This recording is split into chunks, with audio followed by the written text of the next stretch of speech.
بسم اللہ الرحمن الرحیم۔ 40واں خط۔ اسلامک آئیڈیالوجی کیا ہے؟ سلیمیہ، تمہارے سوال کا سیدھا جواب تو یہ تھا کہ میں نے اس موضوع پر جو کچھ آج تک لکھا ہے اسے غور سے پڑھو، اور جو باتیں سمجھ میں نہ آئیں یا جو مزید وضاحت چاہتے ہو وہ مجھ سے پوچھ لو۔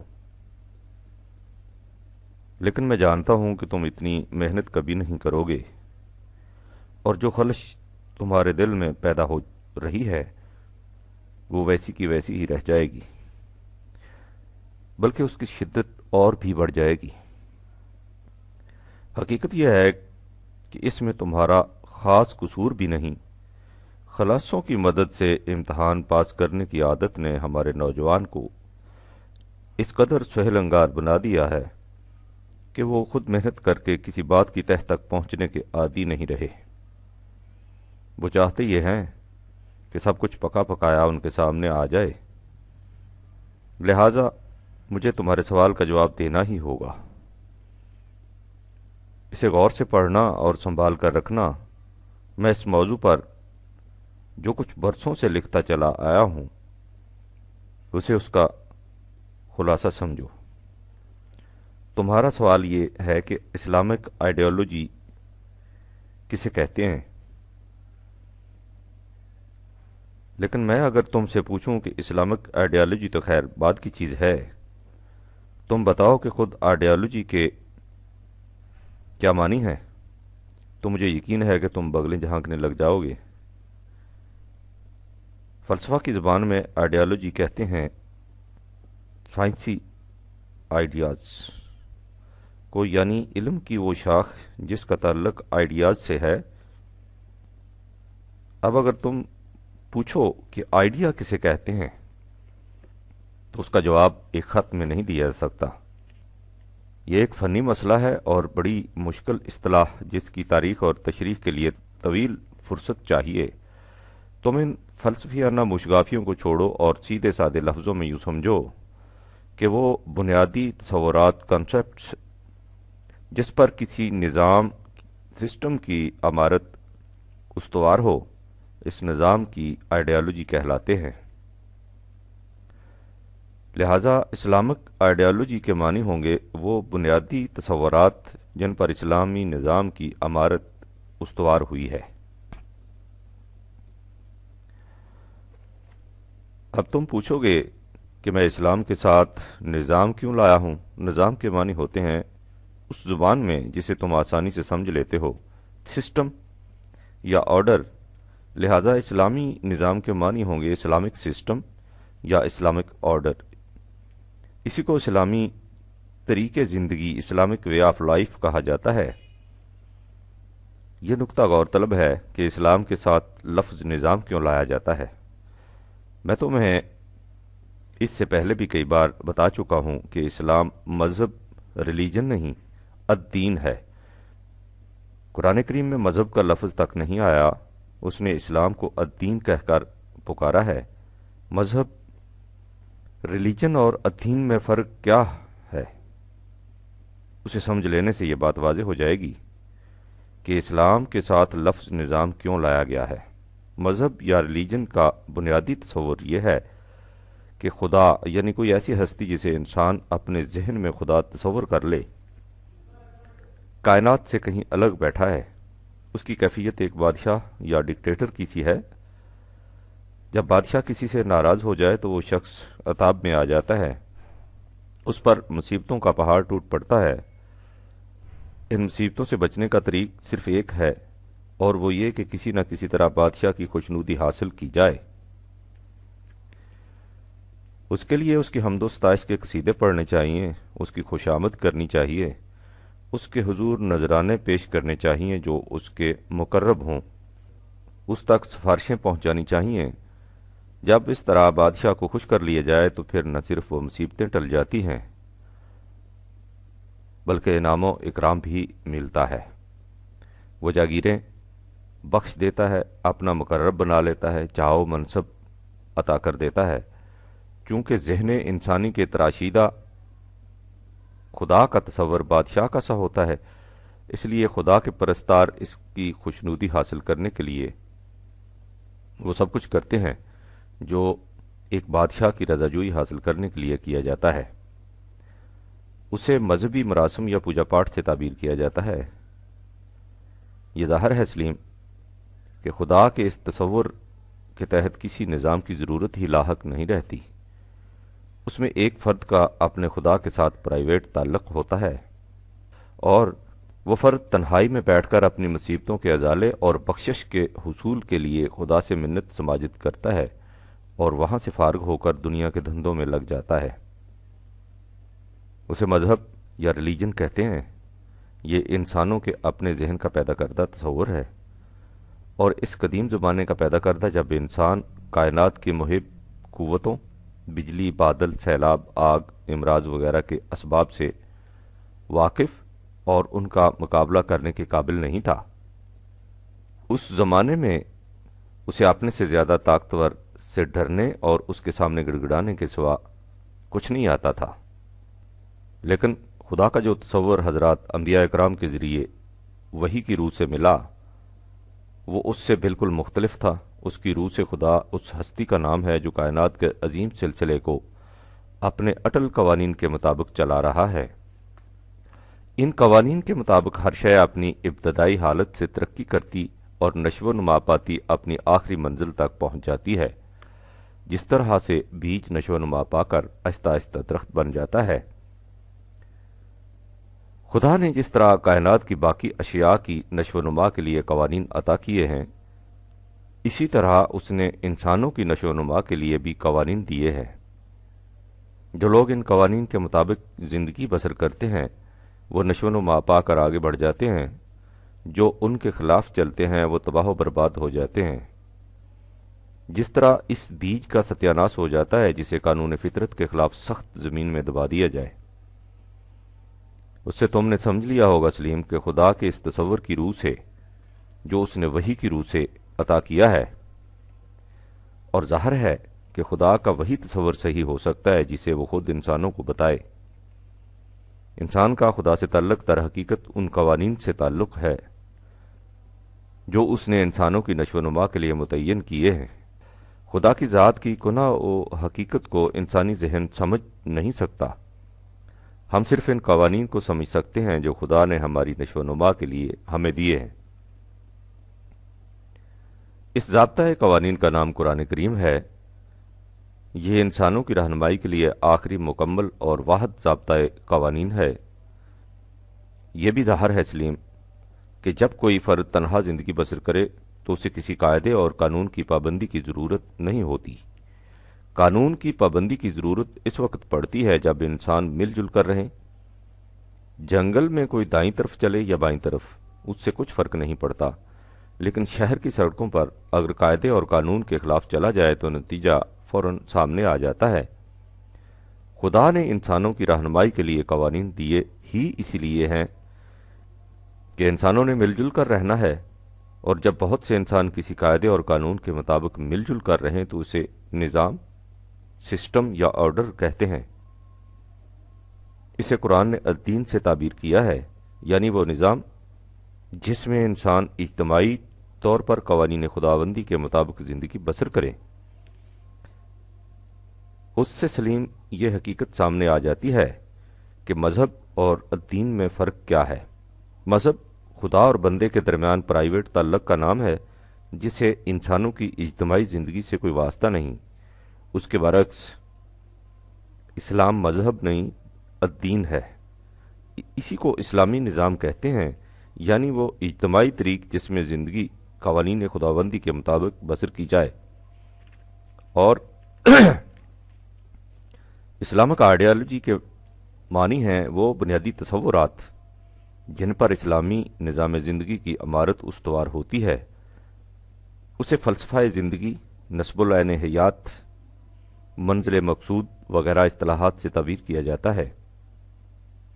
قرآن کریم نے اسے کلمہ کہہ کر پکارا ہے، یعنی نظریہ زندگی، اور اس کے ساتھ لفظ طیب کا اضافہ کر کے اسے درخت سے تشبیہ دی ہے۔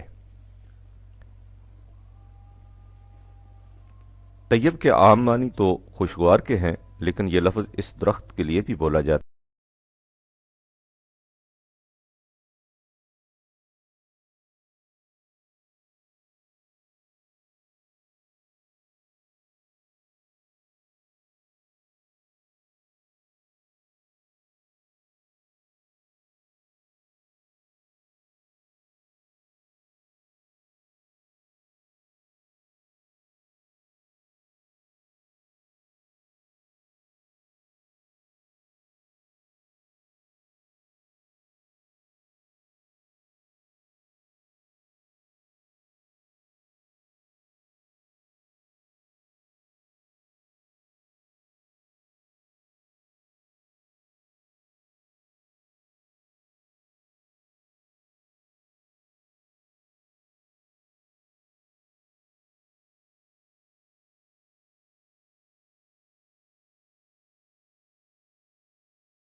کی مثال ایک شجر طیب کی ہے، جس کی جڑیں پاتال میں محکم ہوں اور اس کی شاخیں آسمان کی بلندیوں میں پھیل رہی ہوں۔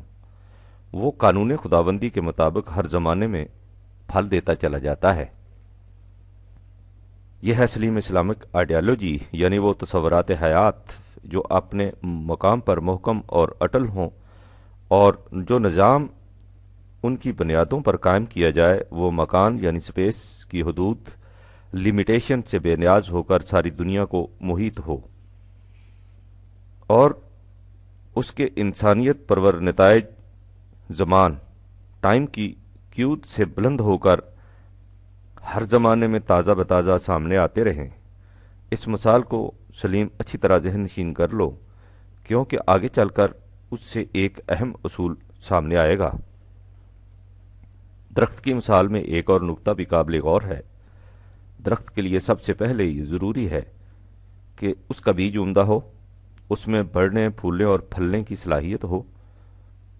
اس کے بعد یہ ضروری ہے کہ اس بیج کی نشو و نما کے لیے ایک پروگرام کے مطابق محنت کی جائے، اس کے لیے زمین تیار کی جائے، کھاد ڈالی جائے، پانی دیا جائے، حرارت اور روشنی کا انتظام کیا جائے۔ اس کے ساتھ ہی یہ بھی ضروری ہے کہ اسے موسموں کی شدت سے بچایا جائے، جانوروں کی یورش سے محفوظ رکھا جائے۔ دیکھو سلیم، قرآن اس عظیم حقیقت کو کس انداز میں بیان کرتا ہے جب وہ کہتا ہے الیہ یصعد الکلام الطیب، خدا کی طرف سے عطا کردہ خوشگوار نظریہ زندگی آئیڈیالوجی میں اس کی صلاحیت ہوتی ہے کہ وہ خدا کی طرف بلند ہوتا چلا جائے، یعنی ان بلندیوں تک پہنچ جائے جو خدا نے اس کے لیے مقرر کی ہیں، لیکن وہ از خود ایسا نہیں کر سکتا۔ والعمل الصالح یرفعہ 35/10، انسان کا عمل صالح اسے بلندیوں کی طرف لے جاتا ہے، یعنی اس کے لیے اس عملی پروگرام کی ضرورت ہوتی ہے جو اس کی مناسب نشو و نما کر سکے۔ قرآن کی اصطلاح میں آئیڈیالوجی کو ایمان اور اسے کامیاب بنانے کے لیے پروگرام کو اعمال صالح کہا جاتا ہے۔ اس سے ظاہر ہے سلیم کہ کلمہ طیبہ یا آئیڈیالوجی اسلامی نظام کا نصب العین ہوتا ہے، اور اعمال صالحہ وہ پروگرام جو اس نظام پر چلنے والوں کو اس نصب العین تک لے جائے۔ دور حاضرہ کی اصطلاح میں یوں سمجھو کہ کلمہ طیبہ یا آئیڈیالوجی اسلامی مملکت کی قرارداد مقاصد آبجیکٹو ریزولوشن ہوتی ہے۔ اس کا آئین کانسٹیٹیوشن اس قرارداد کو سیاسی پیکر عطا کرتا ہے، اور مملکت کے قوانین کاروان امت کو اس منزل تک لے جانے کا پروگرام متعین کرتے ہیں۔ یہ ہے سلیم اسلامک آئیڈیالوجی کی ڈیفینیشن، یعنی وہ بنیادی تصورات جن پر اسلامی نظام زندگی کی عمارت استوار ہوتی ہے، یا وہ نصب العین جس تک پہنچنا اسلامی معاشرے کا مقصود حیات ہوتا ہے۔ جو کچھ کہا گیا ہے اسے اچھی طرح سمجھ لو، اس لیے کہ یہ مشاعرہ نہیں، تم جب جی چاہے مقرر کہہ دو اور میں شعر دہرانے پر مجبور ہو جاؤں۔ یہ باتیں روز روز نہیں لکھی جا سکتی۔ اب آگے بڑھو اور یہ سمجھو کہ یہ تصورات یا نصب العین ہے کیا۔ میں تمہیں اس سے پہلے کئی مرتبہ بتا چکا ہوں کہ زندگی کے متعلق ایک نظریہ یہ ہے کہ انسان بھی دیگر حیوانات کی طرح صرف طبعی جسم فزیکل باڈی رکھتا ہے، اس کا جسم فطرت کے طبعی قوانین فزیکل لا آف نیچر کے مطابق زندہ رہتا ہے، اور کچھ وقت کے بعد انہی قوانین کے مطابق اس کی مشینری چلنے سے رک جاتی ہے، اسے اس کی موت کہتے ہیں، جس سے اس فرد کا خاتمہ ہو جاتا ہے۔ اس نظریہ کو مکانی تصور حیات کہتے ہیں۔ جو نظام اس نظریہ کے مطابق قائم ہوتا ہے، اس کا نصب العین یا مقصد یہ ہوتا ہے کہ اس مملکت کی حدود میں رہنے والے افراد کی جسمانی پرورش کا انتظام کرے۔ اچھی مملکت وہ ہوتی ہے جس میں افراد کی پرورش کا انتظام اچھا ہو، یعنی ہر ایک کو سامان زندگی فراوانی سے اور بسہولت ملتا جائے۔ قرآن کریم اس نظریہ کو حیوانی سطح زندگی اینیمل لیول قرار دیتا ہے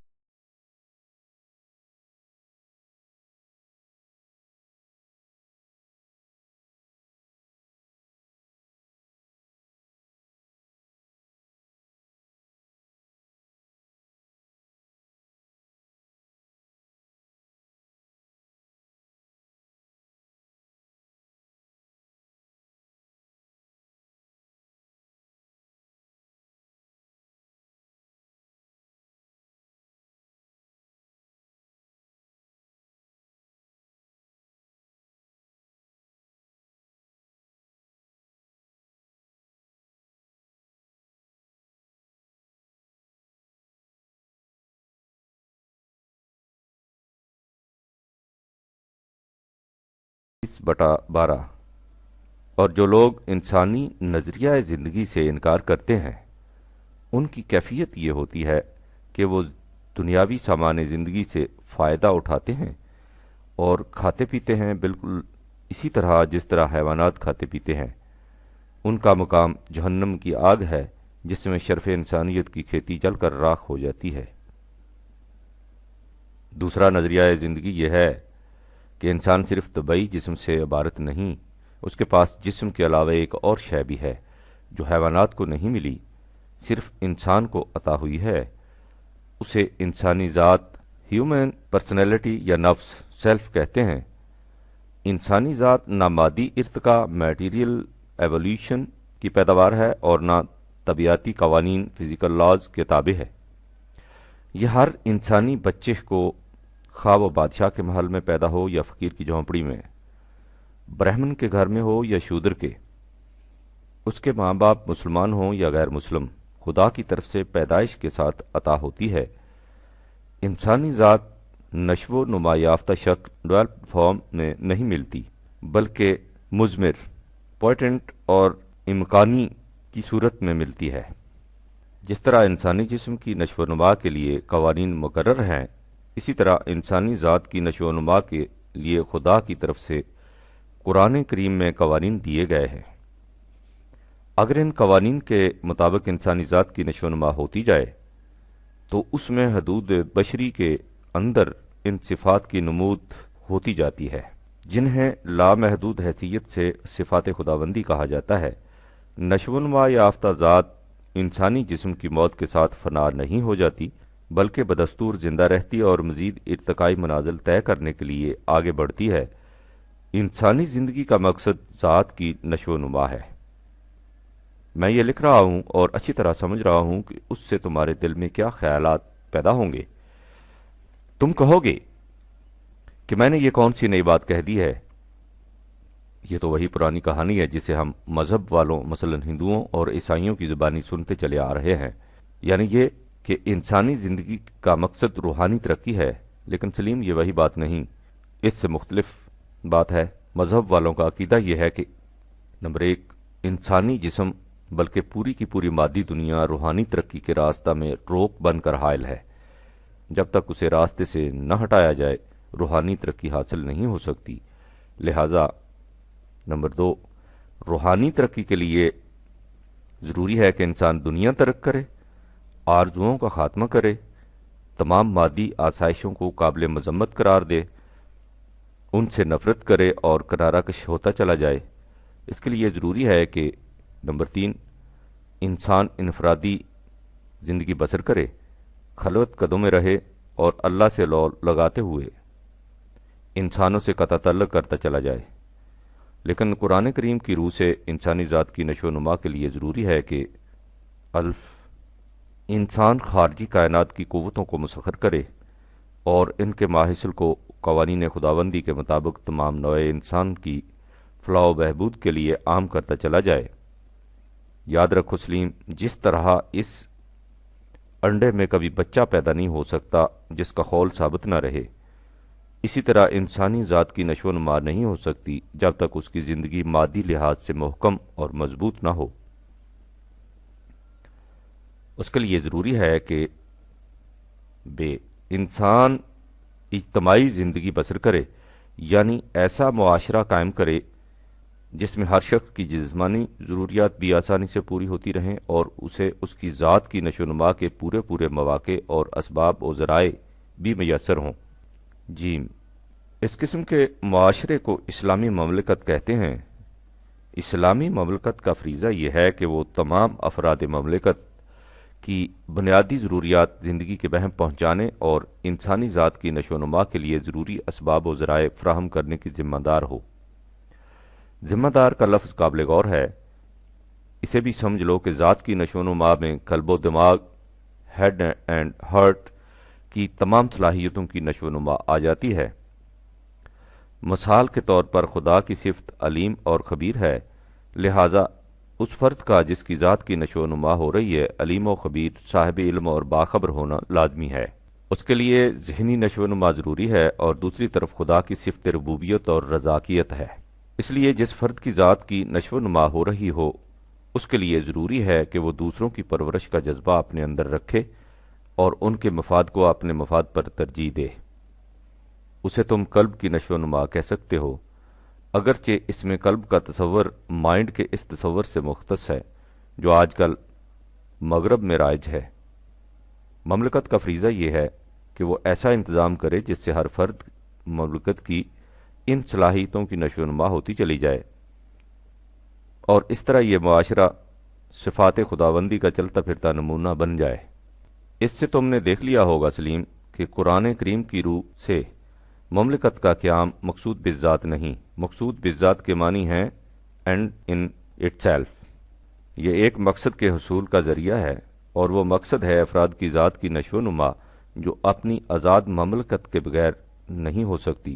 لہذا اسلامی مملکت کے قیام، اسٹیبلشمنٹ، بلکہ اس کی ہستی، ایگزسٹنس کا جواز، جسٹیفیکیشن یہ ہے کہ وہ افراد مملکت کی ذات کی نشو و نما جس میں جسمانی نشو و نما سب سے پہلے آتی ہے کی ذمہ دار ہے۔ جو مملکت اس مقصد کو پورا نہیں کرتی وہ اسلامی نہیں کہلا سکتی۔ اس مقام پر تمہارے دل میں یہ خیال پیدا ہوگا کہ میں نے اس وقت تک جو کچھ کہا ہے اس کا ماحصل یہ ہے کہ قرآنی نظام میں ساری ذمہ داری مملکت کی قرار پاتی ہے۔ سوال یہ ہے کہ اس میں افراد کو بھی کچھ کرنا پڑتا ہے یا نہیں۔ یہ سوال اہم ہے۔ حقیقت یہ ہے سلیم کہ اگر تم انسان کی تمدنی زندگی کی تاریخ پر نظر ڈالو تو یہ حقیقت تمہارے سامنے آئے گی کہ انسان کے سامنے شروع سے آج تک مسئلہ ہی ایک رہا ہے، یعنی یہ کہ فرد اور معاشرہ، سوسائٹی، مملکت کا باہمی تعلق کیا ہے۔ انسان نے جتنے نظام وضع کیے ہیں ان میں صورت یہ رہی ہے کہ جب سوسائٹی یا مملکت کو اہمیت دی گئی تو اس میں افراد کی انفرادیت، انڈیویجولیٹی ختم ہو گئی، اور جب افراد کی انفرادیت برقرار رکھنے کی کوشش کی گئی تو ان کے اجتماعی نظام میں انتشار واقع ہو گیا۔ قرآن کریم نے ایک ایسا نظام دیا ہے جس میں افراد کی انفرادیت بھی دن بدن بلند سے بلند تر ہوتی جاتی ہے اور اس کے ساتھ ان کا نظم اجتماعی بھی محکم سے محکم تر ہوتا جاتا ہے۔ اس نظام کا راز پوشیدہ ہے فرد اور معاشرہ کے اس تعلق میں جسے قرآن کریم نے واضح طور پر متعین کیا ہے، لیکن قبل اس کے کہ میں اس تعلق کی وضاحت کروں دو ایک باتیں بطور تمہید بیان کرنی ضروری ہیں۔ مشکل یہ ہے سلیم کہ بات تم نے ایسی پوچھی ہے جس کے جواب میں اسلام کا سارا نقشہ تمہارے سامنے آ جانا چاہیے، اس کے بغیر بات واضح نہیں ہو سکتی، اور تقاضا تمہارا یہ ہے کہ میں کسی بنیادی نقطہ کے متعلق بھی یہ نہ کہوں کہ اس کی بابت میں تمہیں پہلے بتا چکا ہوں، اس لیے مجھے اس قدر تفاصیل میں جانا ضروری معلوم ہوتا ہے، ورنہ سوچو اور جواب دو کہ ان میں سے کون سی بات ایسی ہے جسے میں تمہیں اس سے پہلے بالواسطہ یا بلاواسطہ نہیں بتا چکا۔ اب سنو، تمہید قرآن کریم نے کھلے کھلے الفاظ میں کہہ دیا ہے کہ کسی فرد، معاشرہ یا مملکت کو حق حاصل نہیں کہ وہ کسی انسان سے اپنی اطاعت کرائے۔ اطاعت صرف خدا کی ہو سکتی ہے، لیکن خدا نہ تو ہمارے سامنے آ سکتا ہے، نہ کبھی ہم نے اس کی آواز سنی ہے۔ اس لیے اس کی اطاعت کس طرح کی جائے؟ اس کی اطاعت کی جاتی ہے ان قوانین کی روح سے جو اس نے بذریعہ وحی دیے ہیں، لیکن قوانین کی اطاعت انفرادی طور پر نہیں ہو سکتی، اس کے لیے اجتماعی نظام کی ضرورت ہے۔ جیسا کہ میں نے اوپر کہا ہے، یہ اجتماعی نظام اسلامی مملکت کہلاتا ہے، لہذا خدا کی اطاعت سے عملاً مفہوم ہے اس مملکت کی اطاعت جو قوانین خداوندی کو نافذ کرے۔ لیکن اس مملکت سے خدا یہ کہتا ہے کہ جب تم میرے نام پر انسانوں سے اطاعت لیتے ہو تو میں نے انسانوں کے سلسلہ میں جو ذمہ داریاں آپ نے اوپر لے رکھی ہیں تمہیں ان کو پورا کرنا ہوگا۔ اگر تم خدائی ذمہ داریوں کو پورا نہیں کر سکتے تو تمہیں اس کا حق حاصل نہیں کہ تم میرے نام پر انسانوں سے اطاعت لو۔ اطاعت لینا اور ذمہ داریوں کو پورا کرنا ساتھ ساتھ چلے گا، لہذا قرآنی نظام میں فرد اور مملکت کے باہمی تعلق کی کیفیت یہ ہے کہ فرد مملکت کی وساطت سے قوانین خداوندی کی اطاعت کرتا ہے اور مملکت ان تمام وعدوں کو پورا کرتی ہے جو خدا نے افراد سے کر رکھے ہیں۔ فرد اور مملکت کا یہ تعلق ایک معاہدہ کی روح سے قائم ہوتا ہے جسے قرآن نے سورہ توبہ میں مختصر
اس کا لفظی ترجمہ یہ ہے کہ یقیناً اللہ نے مومنین سے ان کی جانیں اور مال خرید لیے ہیں تاکہ وہ انہیں جنت دے۔ ان تصریحات کی روشنی میں جو اوپر بیان کی جا چکی ہیں اس کا مفہوم واضح ہے۔ عملی دنیا میں افراد معاشرہ اپنی جانیں اور مال اس اسلامی مملکت کے سپرد کر دیتے ہیں جو نظام خداوندی کے قیام کی ضامن ہوتی ہے، اور اس کے بدلے میں یہ مملکت انہیں جنت عطا کر دیتی ہے۔ یہ تمہیں معلوم ہی ہے سلیم کہ ایک جنت وہ ہے جو انسان کو مرنے کے بعد ملے گی، لیکن قرآن کریم اس دنیا میں اسلامی معاشرے کو بھی جنت سے تعبیر کرتا ہے، اور اس کی خصوصیت یہ بتاتا ہے کہ اس میں انسانی جسم کی پرورش اور ذات کی نشو و نما کے لیے تمام سامان اور ذرائع فراوانی سے موجود ہوتے ہیں۔ لہذا مذکورہ صدر معاہدہ کی روح سے فرد اپنی جان اور مال قوانین خداوندی کی اطاعت کے لیے اسلامی مملکت کے سپرد کر دیتا ہے، اور مملکت اس کی جملہ بنیادی ضروریات زندگی اور اس کی ذات کی نشو و نما کے اسباب و ذرائع بہم پہنچانے کی ذمہ دار بن جاتی ہے۔ اس طرح فرد اپنی جان اور مال معاشرے کے حوالے کر دینے کے باوجود اپنی انفرادیت ذات قائم رکھتا ہے، بلکہ وہ نشو و نما پا کر مستحکم سے مستحکم تر ہوتی چلی جاتی ہے، اور مملکت کا نظام محکم بنیادوں پر استوار ہوتا ہے۔ یہ بھی ظاہر ہے سلیم کہ مملکت اپنی اس عظیم ذمہ داری کو سر انجام دے نہیں سکتی جب تک رزق کے سرچشمے اور وسائل پیداوار اس کی تحویل میں نہ ہوں۔ ویسے بھی جب افراد اپنی جان اور مال سب کچھ مملکت کے سپرد کر دیں تو وسائل پیداوار پر انفرادی ملکیت کا سوال پیدا نہیں ہوتا۔ افراد کی ضروریات کی ذمہ دار مملکت ہوتی ہے اور اس کے لیے وسائل پیداوار اس کی تحویل میں رہتے ہیں۔ میں اوپر لکھ چکا ہوں کہ جس طرح انسانی جسم کی پرورش کے لیے طبعی قوانین فزیکل لاز مقرر ہیں، اسی طرح انسانی ذات کی نشو و نما کے لیے بھی قوانین متعین ہیں۔ ان قوانین کو قرآن کریم کلمات اللہ کہہ کر پکارتا ہے۔ ان کی خصوصیت یہ بتاتا ہے کہ وہ غیر متبدل ہیں، یعنی ان میں کوئی تغیر و تبدل نہیں ہو سکتا۔ تم پہلے دیکھ چکے ہو کہ قرآن کریم نے آئیڈیالوجی کے لیے کلمہ کا لفظ استعمال کیا ہے۔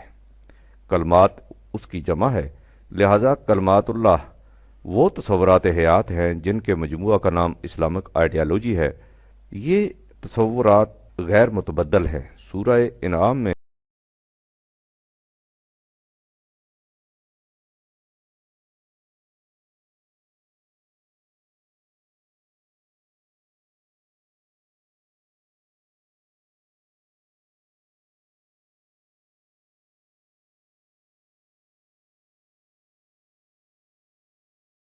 چھ بٹا 116 تیرے رب کی طرف سے عطا کردہ نظریہ زندگی یا تصور حیات صداقت اور عدل کے ساتھ مکمل ہو گیا۔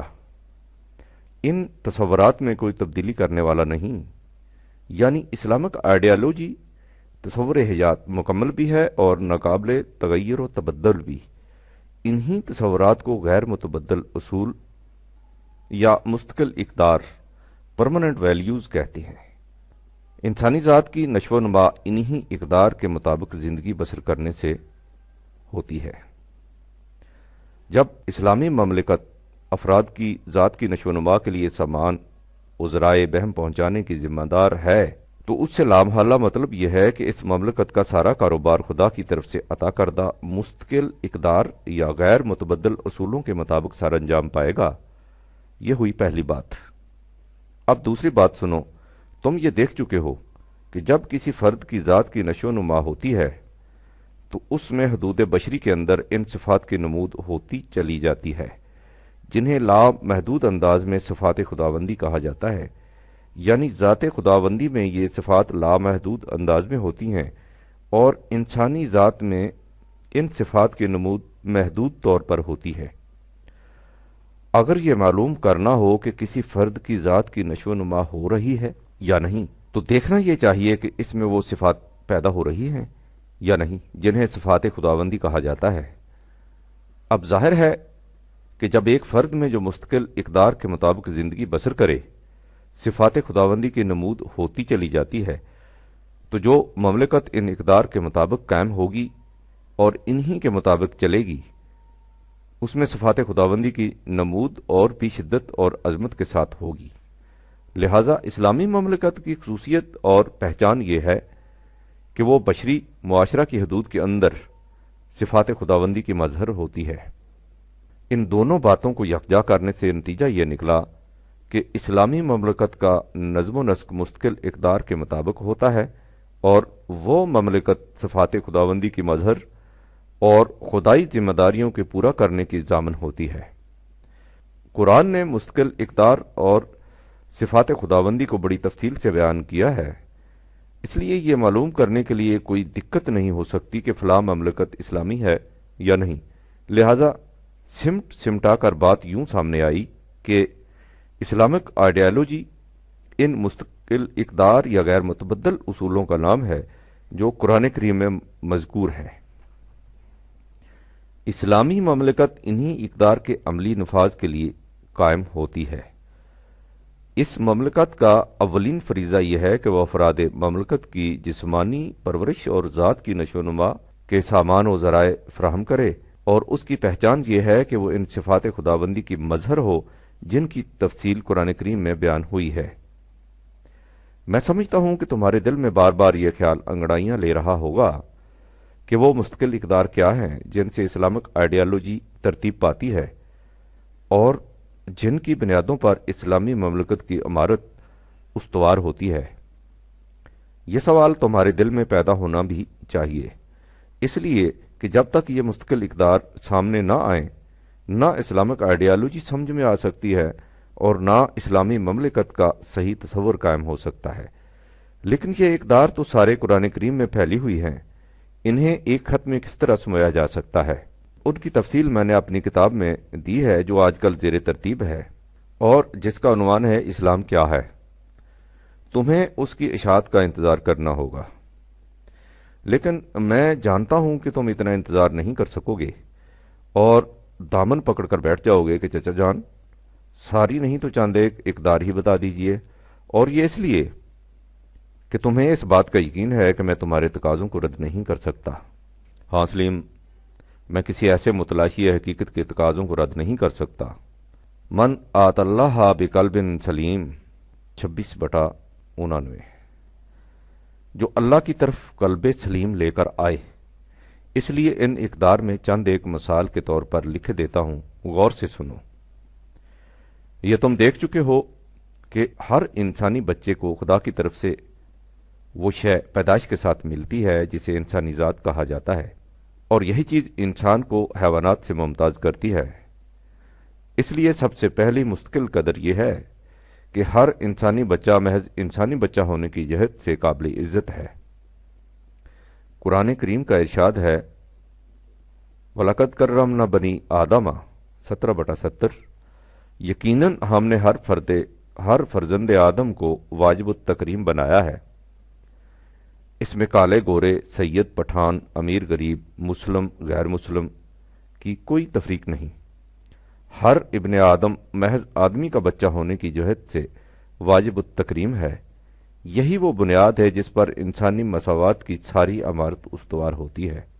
لیکن اس مقام پر یہ سمجھ لینا بھی نہایت ضروری ہے کہ انسانی مساوات کا صحیح مفہوم کیا ہے، اس لیے کہ وہ ممالک تو ایک طرف رہے جن میں آمریت یا ڈکٹیٹرشپ کا دورہ ہے۔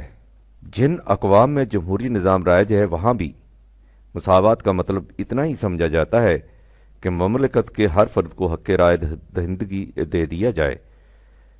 جس مساوات کی عمارت انسانی ذات کے عقیدہ پر استوار ہوتی ہے، اس کا مفہوم اس سے کہیں وسیع اور بلند ہے۔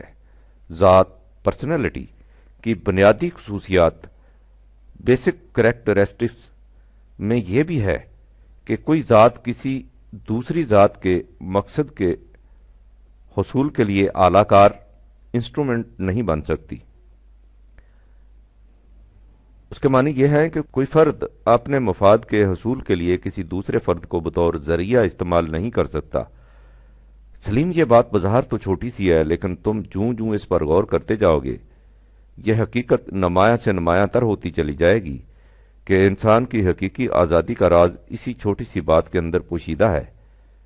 جس معاشرہ میں ہر فرد کو اس کا حتمی یقین اور کلی اطمینان ہو کہ اسے کوئی دوسرا فرد اپنے مقصد کے حصول کے لیے بطور ذریعہ استعمال نہیں کر سکتا، اس معاشرہ میں آزادی کی جو فضا پیدا ہو سکتی ہے اس کا آج تصور بھی نہیں کیا جا سکتا۔ لیکن تم یہ کہو گے کہ اس طرح دنیا کے کام کیسے چل سکتے ہیں؟ تو مدنی زندگی کے تو معنی ہی یہ ہے کہ ایک کام کو مختلف لوگ مل کر کریں۔ یہ ٹھیک ہے، اور وہ خود قرآن کریم بطور مستقل قدر اس کی تاکید کرتا ہے جب کہتا ہے کہ تعاونوا علی البر والتقوی 5/2، زندگی کی کشاد کی راہوں میں اور قوانین خداوندی کی نگہداشت کے معاملات میں ایک دوسرے کی مدد کرو۔ لیکن اس میں اور جو بات میں کہہ رہا ہوں اس میں زمین و آسمان کا فرق ہے۔ اس میں تعاون کا حکم ہے، اور تعاون کے معنی ایک دوسرے کی مدد کرنا۔ مطلب اس کا یہ ہے کہ مقصد اجتماعی ہو جو سب کو نوع انسانی کی منفعت اور بھلائی کی طرف لے جائے۔ اس مقصد کے حصول کے لیے تمام افراد تقسیم کار کے اصول کے مطابق ایک دوسرے کی مدد کریں۔ یہ ہے بر اور تقوی کے کاموں میں باہمی تعاون۔ اس کے برعکس جو بات میں کہہ رہا تھا وہ یہ تھی کہ ایک فرد اپنے ذاتی اور انفرادی مفاد کے حصول کے لیے دوسرے انسانوں کو اس طرح استعمال کرے جس طرح مادی اسباب و ذرائع مثلا مشینوں کو یا حیوانات کو استعمال کیا جاتا ہے۔ جب ہم گھوڑے کو تانگے میں جوتتے اور اسے اسٹیشن لے جاتے ہیں تو اس میں گھوڑے کا اپنا کوئی مقصد نہیں ہوتا، مقصد صرف ہمارا ہوتا ہے، وہ ہمارے مقصد کے حصول کا ذریعہ ہوتا ہے۔ جب انسانوں کو اس طرح استعمال کیا جائے تو وہ انسان نہیں رہتے، مشینوں یا حیوانوں کی سطح پر آ جاتے ہیں جن میں ذات پرسنالٹی نہیں ہوتی۔ یہ انسانی ذات کا انکار اور انسانیت کی تذلیل ہے، اس سے فرزند آدم واجب التکریم نہیں رہتا۔ ایسا کرنے میں ہم قرآن کریم کی ایک مستقل قدر کا انکار کرتے ہیں، اور قرآن کریم کی کسی مستقل قدر کا انکار کفر ہے۔ تم جانتے ہو سلیم کہ ایک انسان حیوانوں کی طرح دوسرے انسانوں کے مفاد کے حصول کا ذریعہ کیوں بنتا ہے؟ اس کا جواب بالکل واضح اور بین ہے، اسے احتیاج ایسا کرنے پر مجبور کرتی ہے۔ ایک کلی گالیاں کھا کر بھی کام کیا جاتا ہے، اس لیے کہ اسے معلوم ہے کہ اگر وہ ایسا نہیں کرے گا تو وہ بھوکا مر جائے گا۔ یہ بھوک کا خوف یا احتیاج ہے جو ایک انسان کو دوسرے انسان کے مفاد کے حصول کا ذریعہ بننے پر مجبور کرتا ہے۔ غلط معاشرے میں ایسے حالات پیدا کر دیے جاتے اور ان حالات کو مستقلاً قائم رکھا جاتا ہے جن میں بعض افراد اپنی روٹی یعنی بنیادی ضروریات زندگی کے لیے دوسرے افراد کے دست نظر رہیں۔ اس سے وہ ان افراد کے مفاد کا ذریعہ انسٹرومنٹ بننے پر مجبور ہو جاتے ہیں۔ لیکن قرآنی معاشرہ میں کوئی فرد اپنی ضروریات کے لیے کسی دوسرے فرد کا محتاج نہیں ہوتا۔ معاشرہ تمام افراد کی ضروریات زندگی بہم پہنچانے کی ذمہ داری اپنے سر پر لیتا ہے، اور اس طرح اس بنیادی علت کو جڑ سے کاٹ دیتا ہے جو انسانی ذات کے عملی انکار کا موجب اور فرد کی تذلیل کا باعث بنتی ہے۔ یوں اس معاشرہ میں اس مستقل قدر پر عمل ہوتا ہے کہ ہر ابن آدم محض انسان ہونے کی جہت سے واجب التکریم ہے۔ اس مقام پر تم کہہ دو گے کہ مختلف انسانوں میں قابلیت اور صلاحیت میں فرق ہوتا ہے، اس لیے ان کے کمانے کی استعداد بھی مختلف ہوتی ہے۔ ایک شخص زیادہ کمانے کی اہلیت رکھتا ہے، دوسرا کم کمانے کی۔ اس طرح بعض افراد کو دوسروں کا دست نگر ہونا پڑتا ہے۔ یہ ٹھیک ہے کہ مختلف افراد میں کمانے کی استعداد میں فرق ہوتا ہے، اس سے وہ تمام خرابیاں پیدا ہو جاتی ہیں جن کا ذکر اوپر آ چکا ہے، لیکن قرآن کریم انسانی ذات کی مستقل قدر پر ایمان سے ان مفاسد کا بھی صحیح علاج کر دیتا ہے۔ اس کا کہنا یہ ہے کہ انسانی جسم کی پرورش اس سے ہوتی ہے جسے وہ اپنے آپ پر صرف کرے، لیکن اس کے برعکس انسانی ذات کی نشو و نما اس سے ہوتی ہے جسے وہ فرد دیگر افراد انسانیہ کی پرورش کے لیے عام کر دے۔ لہذا جن افراد میں کمانے کی صلاحیت ہو ان کا یہ بھی ایمان ہوتا ہے کہ وہ اپنی محنت کی کمائی سے جس قدر دوسروں کی نشو و نما کے لیے دے دیں گے اتنی ہی ان کی اپنی ذات کی نشو و نما ہوگی، اور چونکہ ذات کی نشو و نما زندگی کا مقصود ہے اس لیے وہ اپنی کمائی میں سے اپنے لیے صرف بقدر ضرورت رکھیں گے، باقی سب دیگر افراد کی پرورش کے لیے کھلا رکھیں گے۔ قرآن کریم کی اصطلاح میں اسے انفاق فی سبیل اللہ کہتے ہیں، جو ایک مستقل قدر کی حیثیت رکھتا ہے۔ تم پوچھو گے کہ وہ کون لوگ ہیں جن کی نشو و نما کے لیے انفاق کی ضرورت پڑتی ہے؟ ان میں سے ایک طبقہ تو ان لوگوں کا ہے جو کسی حادثہ کی وجہ سے، خواہ پیدائشی ہو یا بعد میں واقع ہو گیا ہو، کمانے کی استعداد سے محروم ہو جاتے ہیں۔ یہ وہ طبقہ ہے جس کی پرورش دنیا کے موجودہ غیر قرآنی معاشرہ میں امیروں کی خیرات سے ہوتی ہے، لیکن خیرات سے انسانی ذات کی جس قدر ذلت ہوتی ہے وہ کسی سے پوشیدہ نہیں۔ اس لیے ان کی پرورش کا یہ انتظام قرآن کریم کے نزدیک ایک مستقل نظام کی حیثیت سے کبھی قابل قبول نہیں ہو سکتا۔ وہ اسے ہنگامی حالات میں تو برداشت کر سکتا ہے لیکن اسے معمول حیات نہیں بنا سکتا۔ اس اصول کو یاد رکھو سلیم کہ جس بات سے انسانی ذات کی کسی طرح بھی تذلیل یا تحقیر ہو، قرآن اسے روا نہیں رکھتا۔ اس طبقہ کے متعلق جو کمانے کی استعداد سے محروم ہو چکے ہوں، اس نے کہا ہے کہ وہ اپنے لیے سامان نشو و نما بطور حق ایز آف رائٹ طلب کر سکتے ہیں۔ حکم معلوم